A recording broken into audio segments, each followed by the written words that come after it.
Look, this is one of the weirder episodes I've done. I'm on my way to the Canning Stock Route. I just packed and shopped in an hour. I am very underprepared for the Canning Stock Route, and that's because we're not actually going to drive. I'm not going to camp on the Canning Stock Route. I am going to the Canning Stock Route to go and recover a mate. My poor mate, Ryan. I'm not going to go into the details of what exactly happened, but his car's buggered, absolutely buggered. There was a crash, and I don't want to go into details because of he hasn't finalised the insurance claim and stuff like that. He was not at fault, but there was an accident, and it's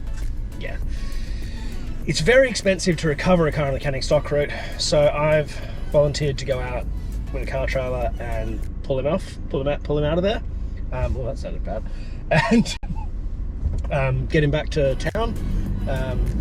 And we're going to do a cook, and I think have a couple of beers around the fire, because that poor bugger deserves this. That car is his pride and joy. It was his pride and joy. Took him countless thousands of hours to build it, and now it's buggered.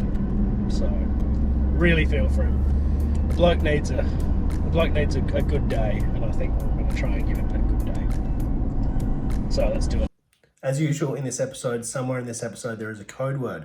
Comment that code word down below to win a copy of my cookbook or the equivalent value on my online store.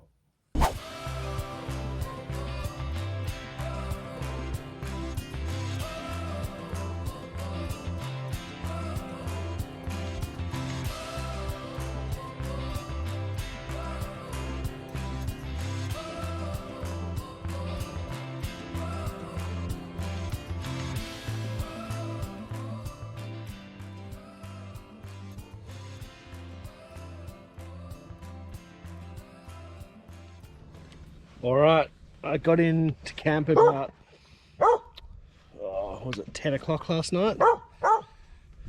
And yeah, so we're all packed up, and we're gonna hitch up and head to where the car is, which is about a 3-hour drive roughly. Apparently it's a bit muddy, so should be interesting.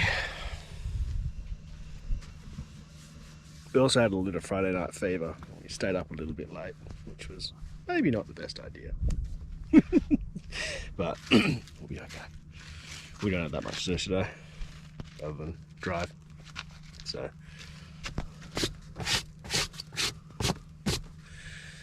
let's hit the road.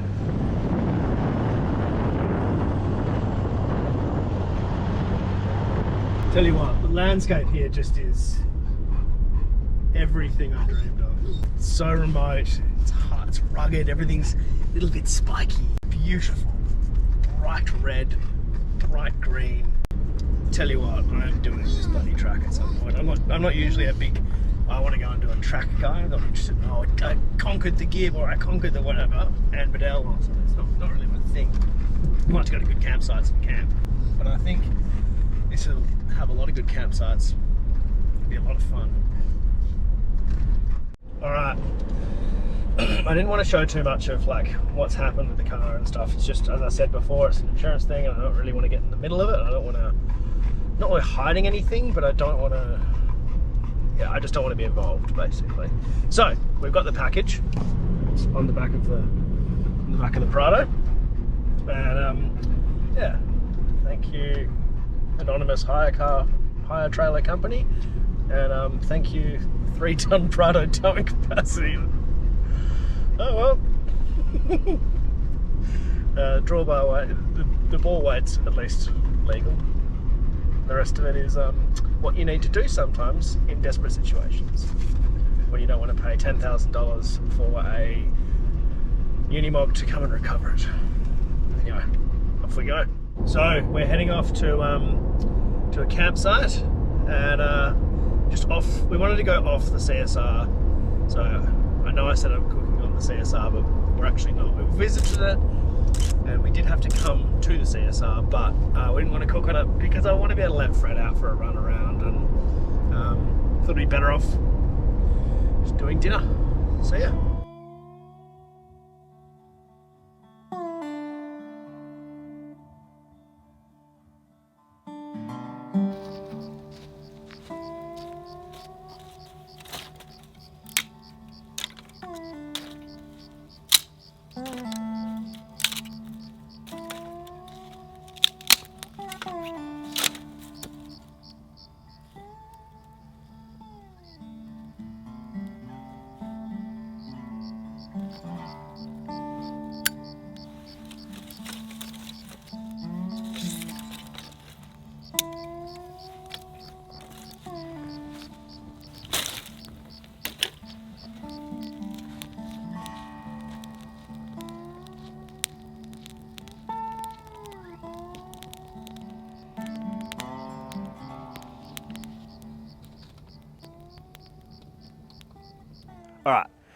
finally got to camp. And you might think I've driven 12 hours to cook something extravagant.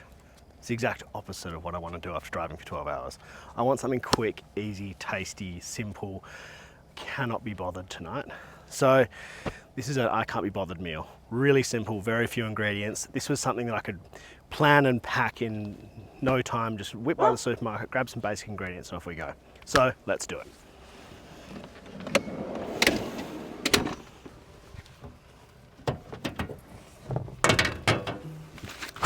Oh, good thing that's sealed. Okay, so today we're going to do some really nice chicken sangers, sandwiches. Apparently I found out you're not allowed to say sangers in America. Can someone please explain that to me? S-A-N-G-A-S. What does that mean in America?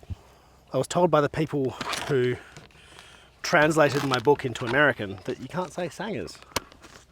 I don't know what it means. Apparently it's offensive. Please explain that to me. That'd be great. Anyway, so start with, I've got some chicken thighs. I always smell my chicken just in case. Like, I know it's fresh, I know it's fine. I bought it from a reputable source, but it's chicken. Be careful. Okay, so you get your chicken thighs. Actually, you don't even need to cut these. Just spread it out like that.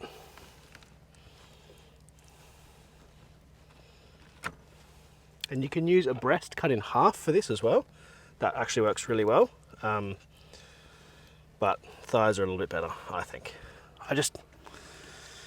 There's very little price difference, and thighs are, without a doubt, more tender.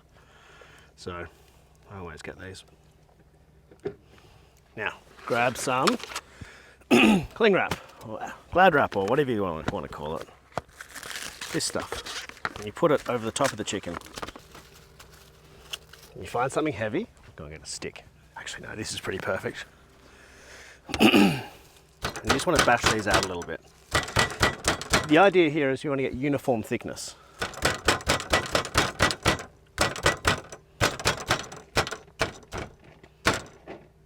Cool, that's pretty good. Now get our chicken, chuck it in a bowl. And just give this a good lick. That'll get people. Next, keep it simple. Bit of salt, pepper, some olive oil,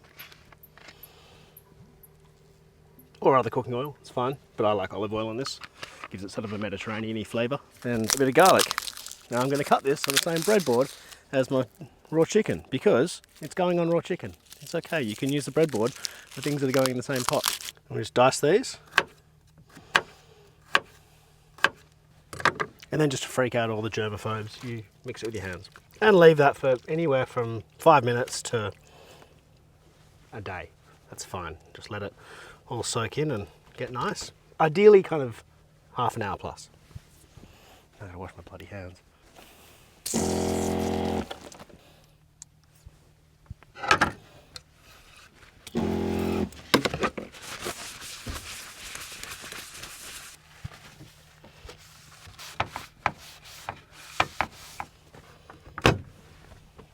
All right, up next, get some cabbage. And we're just going to thinly slice this. Now, the reason I use cabbage, not lettuce, is because cabbage travels really well. It lasts ages in the fridge, and it doesn't bruise very easily, whereas lettuce does not do either of those things. It bruises really easily, and it gets really, it doesn't last long at all. So, really thinly sliced cabbage. And you can use red or green cabbage, either is fine. And that's our prep done. Alrighty, that's been about half an hour. And just chuck this in on a little Osprey. Hey, leave it, Fred. I know you'd love to eat it, but you're not allowed to, mate.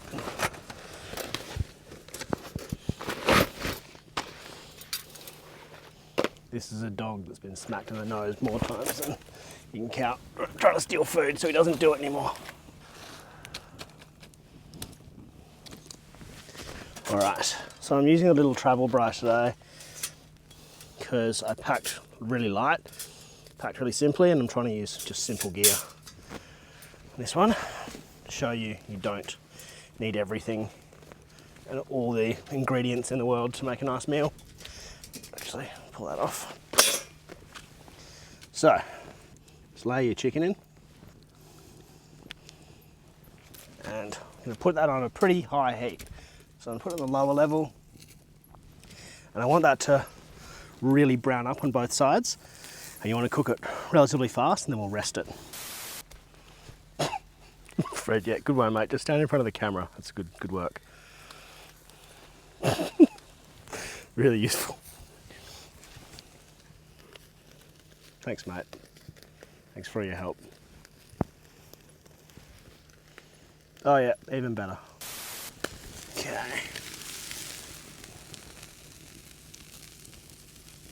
I like to just flip it relatively regularly, just so you can keep an eye on it. Make sure no bits are getting burnt, make sure there are no hot spots. All right, this fire's getting a little bit low. Behind is obviously cranking. But I'm just gonna chuck a few sticks on there to get a bit of flame up. And what you do, if you get a bit of flame up, move these a bit. When you get some flame, all you do, the chicken's nearly cooked internally. So I just want to get a bit of a sear. So you just put it right on top, space it off a bit. In fact, I could probably just go, no, I'll do it this. This only needs to cook for about 7 or 8 minutes. So it's a pretty quick meal. And we just let it go till it's seared.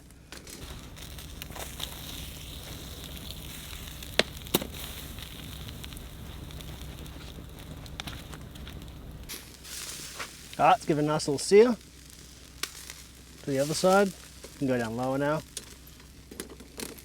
So you don't need to check internal temperatures or anything on this, because by the time the outside is seared, the inside is cooked. Kind of like cooking a thin steak. You never need to worry, except in this case, it's not going to be medium rare inside, it'll be well done. Like cooking a thin steak for a long time. It's probably a better analogy. Come here. You've been a good boy today. Stayed in the car.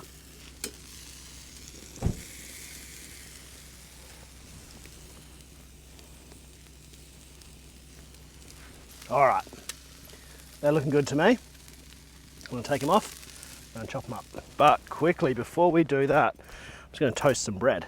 So I've got some nice big Turkish rolls. You can just use a wrap if you don't have bread. Now, I can only get one of these in here, but I've got this as well.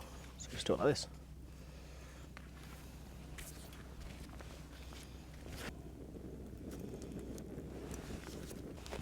Oh, that one's looking a bit smoky. Pay attention, Harry. Oh, that's mine.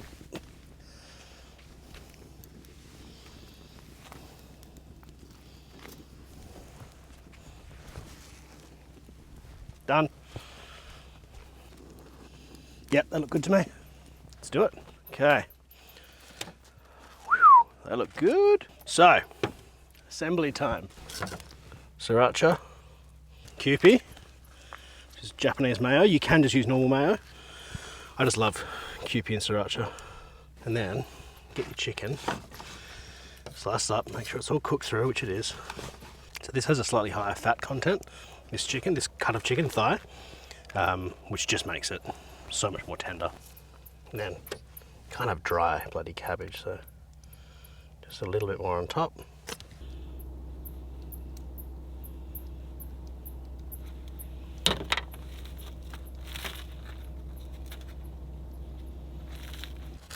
Now, gratuitous B-roll.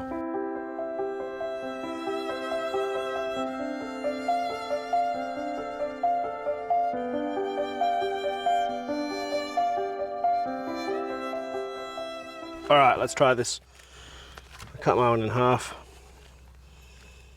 A bit soggy on the bottom because I left it in all the stuff, but it'll still taste good.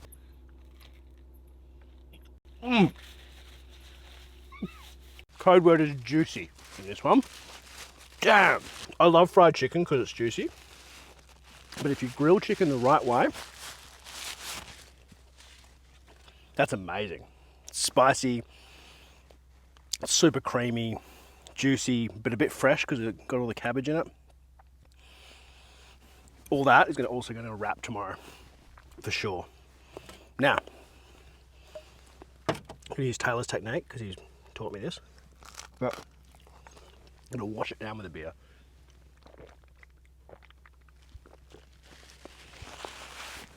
Goes amazingly with beer.